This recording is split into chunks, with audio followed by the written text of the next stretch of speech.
According to the records of the Catholic Church, there have been 266 men who have been pope. However, for centuries, it was thought that there was one other pope that was not on the list, and they were different from all the others. What made this pope different is that the pope was a woman.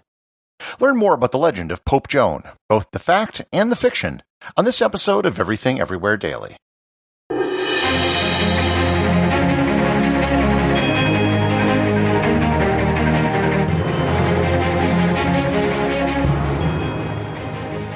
This episode is sponsored by Scotty Vest. It's winter now, snow's on the ground, and temperatures are dipping below freezing where I live, so I never leave home without my Scotty Vest jacket. If you're looking for a jacket this season, I highly recommend checking out Scotty Vest. All of their jackets have enough pockets to carry all of the gear that you normally carry with you. I'll often go to a cafe to write and work, and I can take everything I need in the pockets of my Scotty Vest jacket. It can easily hold a notebook and charging cables, as well as other gear such as a winter hat and gloves. In addition to jackets, they also have a great selection of shirts, pants, and dresses, all of which have extra pockets. You can get 15% off all Scotty Vest products by going to ScottyVest.com and using coupon code EverythingEverywhere, all one word, at checkout. Once again, that's ScottyVest.com, coupon code EverythingEverywhere. Untangling the legend of Pope Joan is difficult because there are so many stories and many of them are conflicting. So the best place to start is to just start with the basics of the story as it's been passed down throughout the years.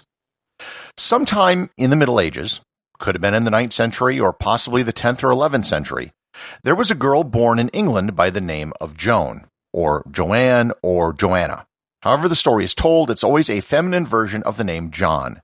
For the purposes of this episode, I am going to stick with Joan. Joan was very intelligent, but education was denied to women in the Middle Ages. So she disguised herself as a man and entered a monastic school in Mainz, Germany. Or perhaps she was originally from Mainz, again it depends on the story. While at school, she excelled and was a top student.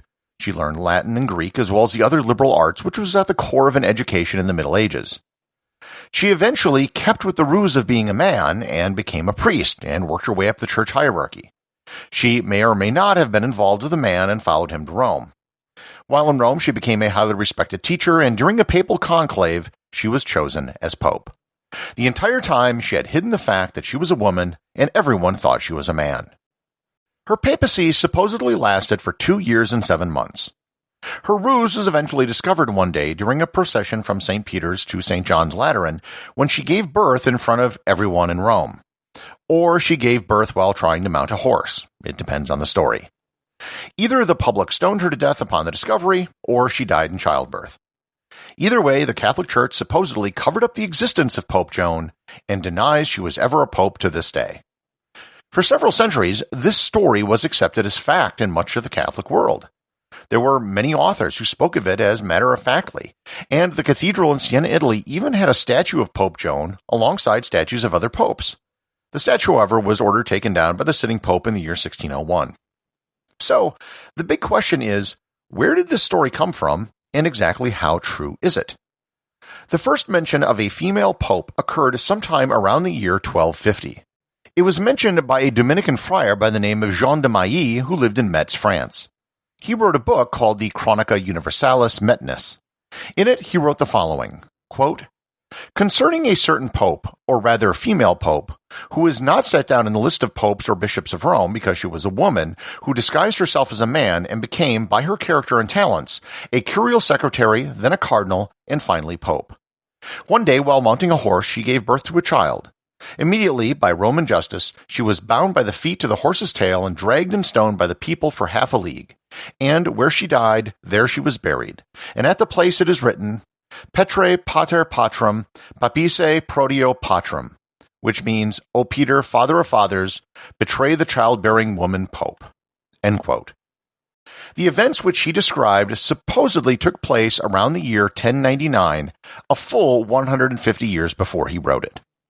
It should also be noted that there is no name attached to the female pope that he described. There weren't a lot of books written back in the 13th century, and the monasteries were the primary centers of learning. Books would be copied and passed around to different monasteries. So it isn't surprising that the next several mentions of this also come from Dominican monks. The story was next told by a monk named Stephen of Bourbon in his book The Seven Gifts of the Holy Ghost, and then by another Dominican named Martin of Opava in his book Chronicon Pontificum et Imperatorum. Here is what he wrote in the late 13th century, and the embellishments he added to the story.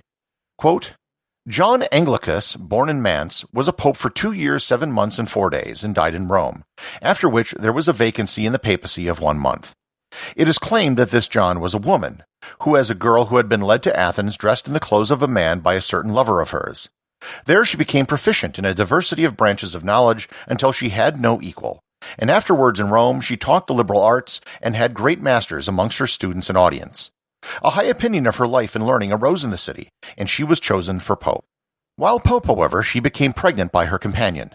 Through ignorance of the exact time when the birth was expected, she was delivered of a child while in procession from St. Peter's to the Lateran, in a lane once named Via Sacra, the Sacred Way, but now known as the Shunned Street, between the Colosseum and St. Clement's Church.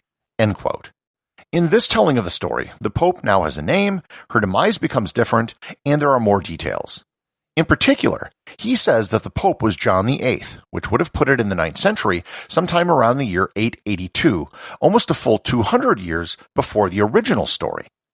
The tale of Pope Joan kept getting spread over the years and throughout the Renaissance. One of the surprising things about how the story spread is how little resistance there was to it. Most people just accepted it as fact. There was even a rumor that after the election of a new pope, the cardinals would check under the robes of the new pope to make sure that they were male. Eventually, the church came out and publicly declared the story of the female pope to be false. Oddly enough, it was a Protestant historian who debunked the story. David Bondel, who was a French historian and preacher, realized that the story didn't fit. The gap between when the event supposedly took place and when the story first appears was over 350 years. He figured it was a commentary or satire about Pope John IX, who was very young, and likewise there was a 16th century Italian historian who thought that the story might have been about John XII, who had a mistress named Joan. While the story eventually died down, it never quite went away. There are still people today who believe it's true. However, it is pretty much the universal consensus among historians that the legend is false. If you think about it, it's really hard to wipe a pope from history. If you remember back, I did an episode on the Roman concept of damnatio memoriae, which was erasing someone from history. Every mention of them, every image of them was to be destroyed. There were even former emperors who had a damnatio memoriae decree placed upon them after they died. However, it never worked. It was impossible to destroy all the coins and everyone's knowledge of what they already knew to have existed. If Pope Joan had existed and had been in office for 2.5 years, then there would have been letters sent to various kings, bishops, and monasteries across Europe. There are literally no contemporary written references to a female pope. However, there are many references to the popes that did exist during the same time period. Coins would have been minted for the new pope as the ruler of the Papal States. None of them exist. Moreover, if a pope were found to be a woman, and she actually gave birth in such a dramatic movie plot fashion in the middle of a public procession, it would have been an incredible scandal, and word would have spread throughout Europe. How did she hide the pregnancy for 9 months, and why would she go out in public just when she was ready to give birth? Even opponents of the Church and the Pope in the 9th and 10th centuries never brought up Pope Joan in their criticism of the Church. In the end, the story of Pope Joan reminds me a little bit of the legend of King Arthur. He is a person for whom there is little historical evidence. Over time, the story of King Arthur became more and more elaborate, with entire novels being written about him and an entire mythology behind it. The same is true with the story of Pope Joan. Movies and novels have been created telling her story. So, there almost certainly wasn't a lady pope back in the Middle Ages. There's no contemporary evidence for it. It would have been impossible to cover up, and the stories that do exist aren't consistent and appeared centuries after the fact. Nonetheless, you have to admit, it does make for a pretty interesting story. The associate producers of Everything Everywhere Daily are Peter Bennett and Thor Thomsen. If you'd like to support the show, please join the list of patrons over at patreon.com. And also remember, if you leave a review or send me a question, you too can have it read on the show.